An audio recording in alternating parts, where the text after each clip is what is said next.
For me to see how JJ is trying to bring the play calls and just level of IQ into each practice and each film session, to see how he's prioritizing that, said D'Angelo Russell. I've always been a guy that wants to prioritize high IQ, high verbiage, high film sessions. Like, let's rise to that.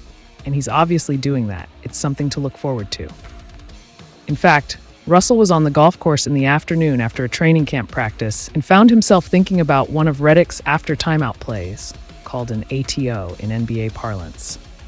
Russell recorded a voice note and texted it to JJ, thanking him for putting out play he'd never seen before and sharing his excitement. "It's been great," echoed Rui Hachimura.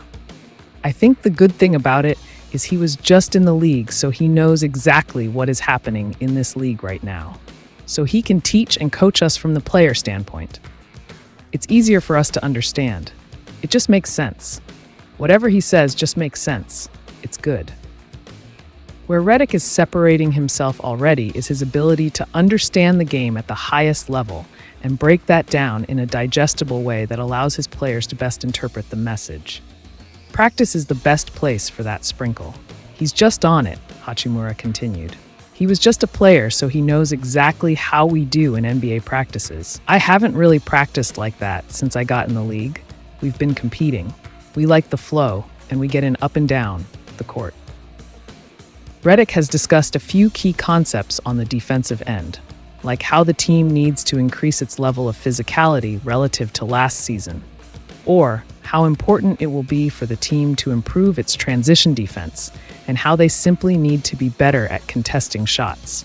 JJ Redick has only been on the job for a few months, but the head coach of the Lakers has already coined two phrases that tell a lot about his philosophy as a leader. Focused joy, basketball sicko.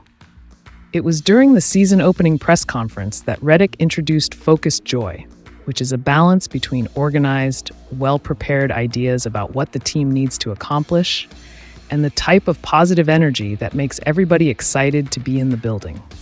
Now, if you listen to Redick as a TV analyst or podcast host after his playing career, you are already familiar with his use of sicko. It boils down to being obsessed with basketball, and specifically the NBA. So, when Redick went about building his coaching staff, hiring sickos was a non-negotiable. He's thrilled with the, let's call it, sicko quotient around him.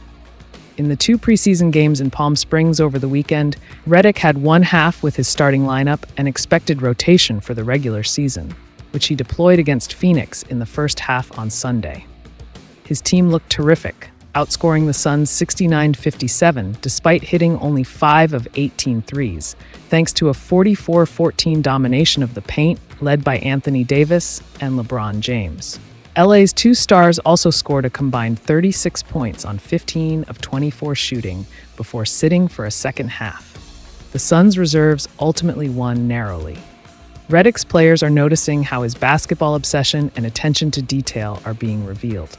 To be more technical, elite presentation and trying to create marginal indecision.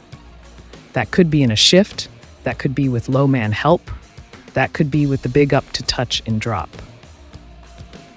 As far as the offense goes, Redick acknowledged they're still working on installing a lot of the sets and packages that will eventually comprise the system. But in the short term, he wants to maximize paint touches and open threes, and minimize some of the lower efficiency shots like mid-range jumpers. He spent time discussing these things with key players, especially LeBron James, who has forgotten more about NBA offense than most players will learn. "I like any offense when the ball is flowing. The ball has energy, and everybody feels in a good rhythm," LeBron explained. "When you're moving the ball and sharing the ball, that's great offense. You don't need no selfish basketball. There's no reason. We got too many threats, too many guys out here that know how to play. The best offense is when that ball is popping, that ball is touching the paint, you got 2 on you, you got a numbers game, you got a 4-on-3 on the backside. You want to keep that moving and get the best shot, not a good shot." Redick knows that each player needs to be coached a bit differently. He'll have one discussion with LeBron and another with Bronny James Jr. He's really encouraging, especially, to the younger guys like myself, said Bronny. He's trying to push us into something that can, down the road, contribute to a winning team. JJ has really emphasized my being a pest on defense. That's what I've been trying to focus on when I step on the court. Redick has 4 more preseason games and several practices in between to get things as finely tuned as possible ahead of the October 22nd regular season opener. But if you ask his players, he's off to a good start. He's been super supportive of every guy on the team, concluded Max Christie. I missed a couple shots in a row versus Phoenix, but just kept shooting it. Overall, my confidence is there, and part of that is the confidence he's instilled in me. He's done a great job at helping us be the best version of ourselves. Pang-subscribe na mo. Kapoy laba edit.